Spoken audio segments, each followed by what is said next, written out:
Buenas clases, ¿cómo están? Espero que todo bien. Vamos a entrar ahora ya en nuestro tema, a la revisión de la ley 2074. Les estoy enviando también este mismo documento por PDF en el grupo para que lo puedan tener y podamos hacer el seguimiento. ¿Qué dice la ley de promoción y desarrollo de actividad turística? Inicialmente dice que fue promulgada el 14 de abril del año 2000. Inicialmente quiero comentarles que esta ley, cuando se lanzó en este año, significó un gran avance para el tema de normativa turística, porque hasta antes de esta ley no existía una ley propia de turismo. Entonces fue un logro en realidad que se hizo a través de varios sectores del área para conseguir, ¿no?, que se formalice una ley de esta naturaleza. Y pues fue muy bien vista, porque antes de eso lo máximo que existían en algunos decretos, o sea, decretos a nivel nacional, también departamental, incluso algunos municipios, pero así una ley fuerte que de verdad se haga cargo del área turística no existía, ¿no? Entonces, parto con eso. Bueno, está el nombre del presidente que estuvo en su momento, Hugo Banzer Suárez, y es como les comentaba en la formación de leyes, ¿no? El Honorable Congreso Nacional sanciona la siguiente ley, dice, ¿no? Y empieza a decretar ley de promoción y desarrollo de actividad turística en Bolivia. Van a ver que esta ley tiene títulos, ¿no? O sea, es una forma también de dividir la ley, o sea, digamos título uno, título 2. En los títulos 1 normalmente son ya los artículos como tal, ¿no? Entonces, por ejemplo, acá dice, el título uno es el ámbito de aplicación y disposiciones generales. Y ya empezamos con los artículos, ¿no? Como les he comentado, es por artículos. En el 3 ya tenemos incisos, tenemos párrafos en el 4, en el 5 también tenemos incisos y así, ¿no? Esa es la forma como se va distribuyendo la ley. Vamos a leer un poco. Dice el artículo primero, ámbito de aplicación. La presente ley constituye el marco legal para la promoción, desarrollo y la regulación de la actividad turística en Bolivia. Bueno, como aclaración, lo dice, ¿no? Importancia del turismo. El turismo es una actividad económicamente estratégica para el desarrollo integral del país. El turismo receptivo es actividad de exportación fundamental para la generación de divisas. Fíjense que acá se decía la importancia del turismo como actividad estratégica del Estado.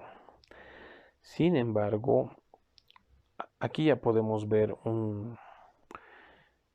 ¿cómo les puedo mencionar? Una observación a las leyes, ¿no? Porque si bien acá dice que es una actividad estratégica, en la práctica no funcionaba tanto así.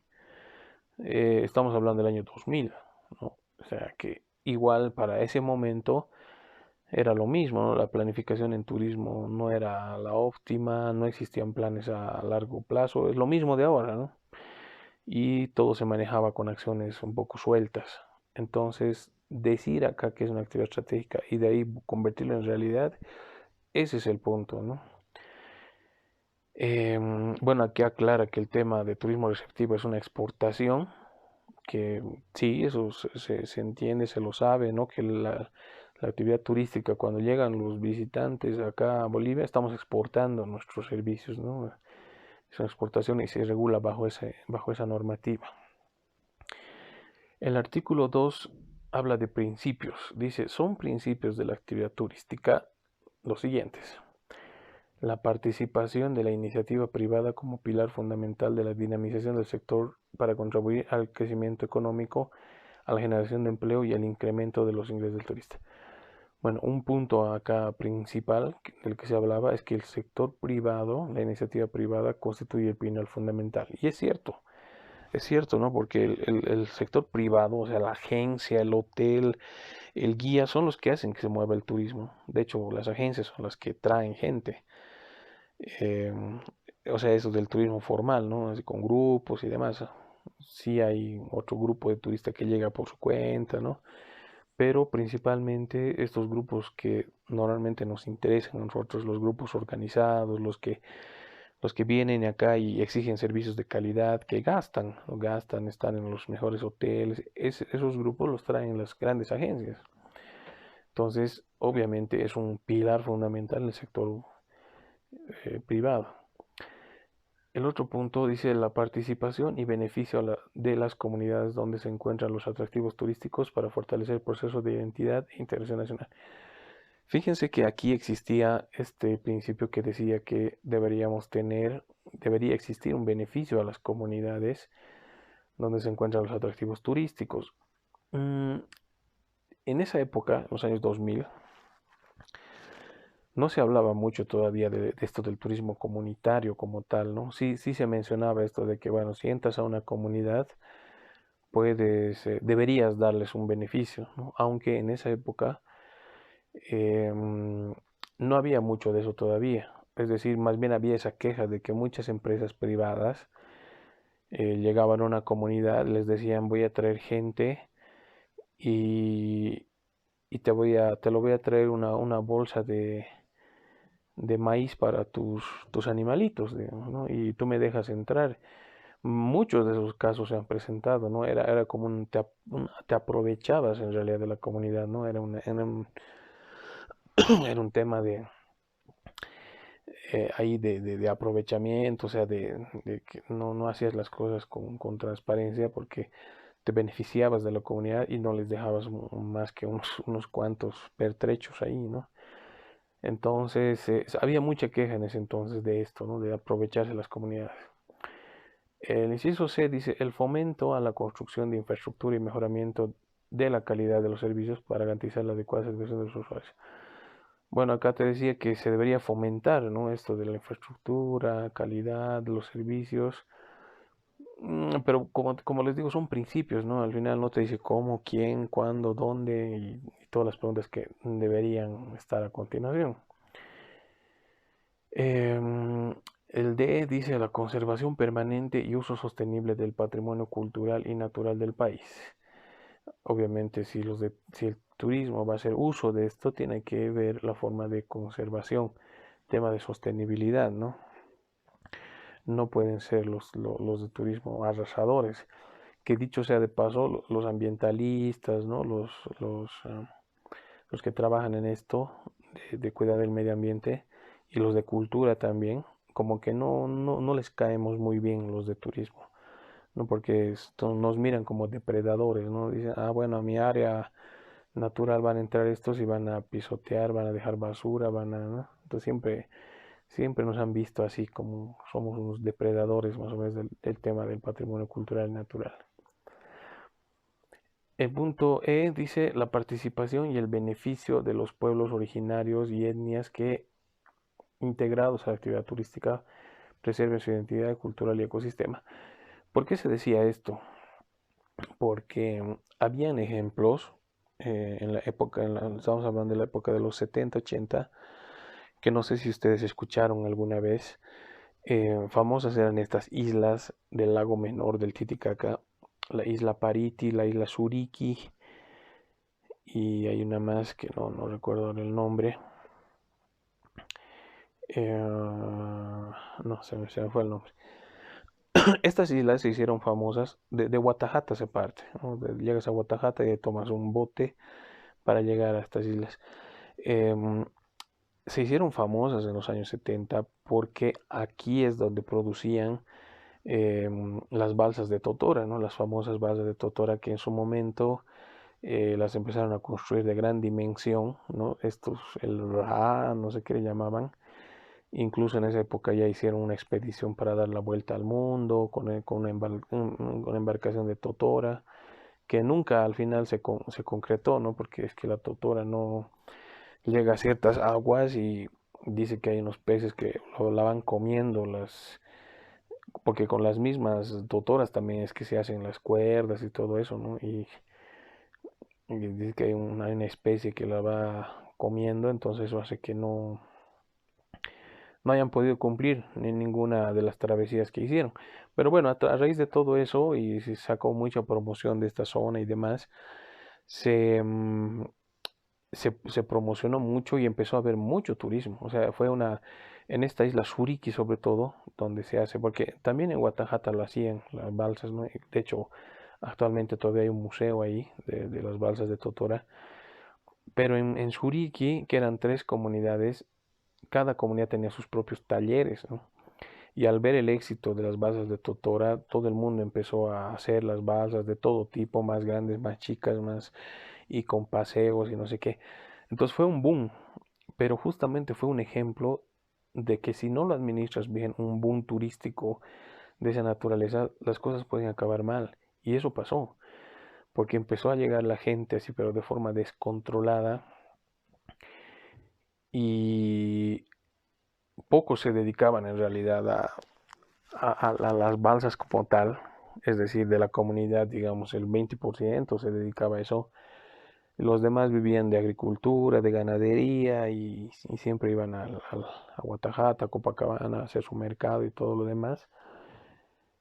Y empezaron a ver que llegaban bastantes visitantes, sobre todo europeos, y empezó a nacer esto de pedir limosna, ¿no? Entonces empezó la gente así a pedirles, ¿no? Que les regalen unos dólares sin motivo, ¿no? Por tema de causar pena. Y la gente empezó a descuidarse de sus propias obligaciones para dedicarse a eso. De hecho, enseñaban a los niños, ¿no? Lo que también creo que pasa hoy en día en la Isla del Sol, enseñaban a los niños igual a pedir, ¿no? Les decían, tú ves un gringo y le pides. Hasta incluso hubo este tema de que les enseñaban a pedir en inglés o en alemán, ¿no? Porque ya muchos de ellos ya tenían contacto y ellos ya sabían hasta pedir en sus idiomas dinero. Y además hubo un tema de también alienación, ¿no? Que es esto de este choque de culturas donde una queda en desmedro de la otra. Entonces, la gente que tenía todavía cierta vestimenta tradicional en la zona, viendo los visitantes, todo, empezaron a usar más o menos la misma ropa, ¿no? Que ellos, es decir, se compraban sus tenis Reebok, ya no usaban sus chalecos coloridos, empezaron a usar chamarras, lentes, gafas. Entonces, por eso es que se puso esto, ¿no? De que si va a haber un beneficio a los pueblos, hay que preservar la identidad cultural y ecosistema, es decir, tienen que estar acompañados. Y allá, ahí nadie acompañó nada. Entonces, los servicios nunca mejoraron. La gente se dedicaba a eso, ¿no? Algunos a trabajar en base a la tutora, a vender artesanías y demás, y los otros a pedir dinero. Entonces era lo que te molestaba a ti. Imagínense que tú viajes a un lugar donde hay un boom del turismo, ¿no? Un lugar donde te dicen, mira, hay unas cosas increíbles, son las balsas de Totora que utilizaban los incas y las hacen, ni siquiera te puedes llevar un recuerdito y puedes navegar en eso. Muchos visitantes, y yo soy testigo de eso, porque he llevado gente al lago, venían para sacarse la foto en la base de Totora, nada más. Ellos me decían, quiero una foto en la base de Totora, no, no me interesa más ni que la isla, ni que el sol, ni que nada. Entonces, llegaba la gente y, bueno, quería conocer, quería pasear, que no sé qué. Imagínense un grupo ahí de gente que te llega y te pide dinero, ¿no? Que te está pidiendo, te está persiguiendo, te está diciendo en tu idioma y qué más les diría, ¿no? Ya no, ya no supe, yo no estaba en esa época, pero me dicen que fue desastroso. Y además, como les digo, los servicios no fueron mejorando, ¿no? Es decir, un baño, por ejemplo, en una isla de esa naturaleza no había un buen baño, no utilizaban pozos ciegos, nunca reinvirtieron, la misma gente, los pobladores nunca reinvirtieron en mejorar su calidad. Y bueno, como era un boom también se fue olvidando y la gente viendo que no había mejoras y nada de eso, ya no fue. Entonces, todas estas comunidades cayeron como en una depresión económica, ¿no? Porque al final vivían del turista y como el turista ya no va, entonces tuvieron que volver a sus otras actividades eh, hasta que quedaron en el olvido. Les aseguro que muchos de ustedes no han debido ni escuchar hablar de esto, ¿no? Que en su momento sí fue, les hicieron documentales internacionales, todo, ¿no? Todo, por eso llegaron incluso extranjeros a hacer la expedición, ¿no?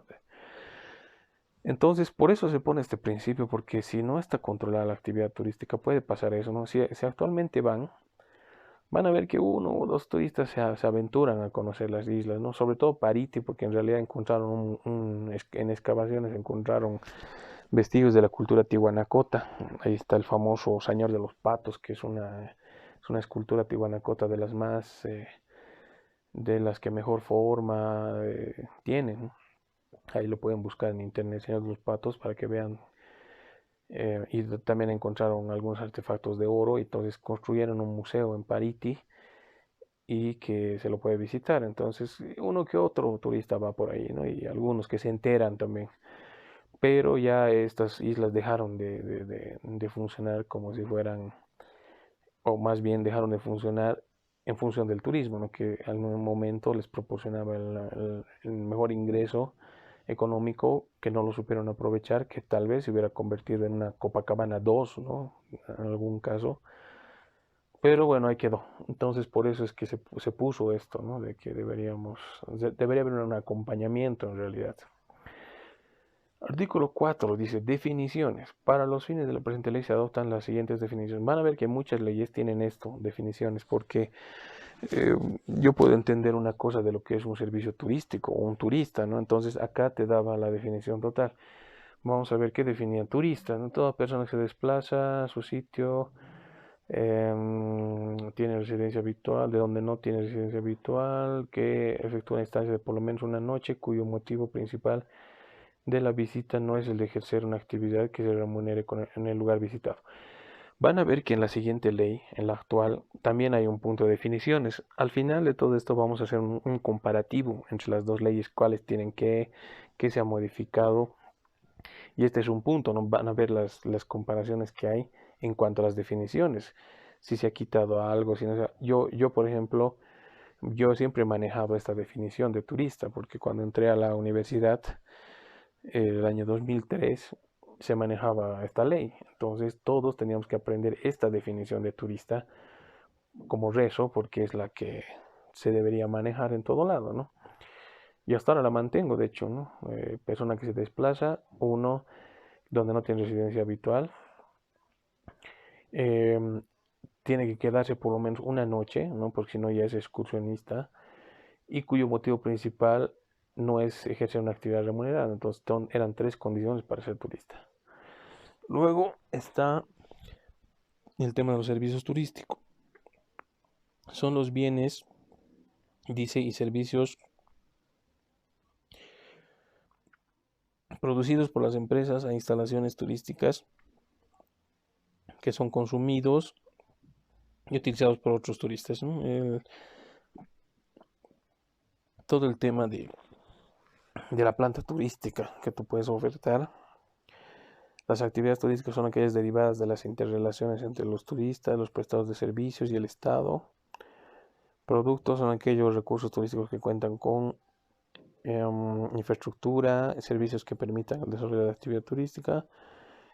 Y turismo interno, que es el realizado dentro del territorio nacional por turistas domiciliados en el país. Turismo receptivo es la actividad realizada dentro del territorio nacional por turistas domiciliados en el exterior del país. Prestados de servicios son las empresas legalmente establecidas en el país que se dedican habitualmente al negocio de la actividad turística. Bueno, son definiciones para entenderlas un poco más, ¿no? ¿Qué es el turismo receptivo? ¿Qué es el interno? No muestran acá, por ejemplo, qué es el emisivo, ¿no? Algo, no sé por qué no lo han puesto, pero si ya que estamos hablando del receptivo, deberías poner emisivo también, porque es parte del turismo, ¿no? Y bueno, vamos al artículo 5, pero por testas de tiempo nos vamos a quedar acá. La siguiente clase ya continuamos con el artículo 5 y en cada artículo así les voy a ir comentando, ¿no? Lo que se manejaba en su momento, cuáles eran las visiones, por qué se hacía de esa manera, porque bueno, la década del inicio del 2000 ha sido particular, ¿no? Ya que con el inicio de esta nueva normativa se trató de dar un impulso a la actividad turística, ¿no? Entonces vamos a ver, hay bastantes curiosidades dentro de esta ley. Pero bueno, acá quedamos por el momento. Los veo en la siguiente clase y espero que siempre estén bien en sus casas, los que puedan, ¿no? Los que tienen que salir por trabajo, cuídense muy bien, ¿no?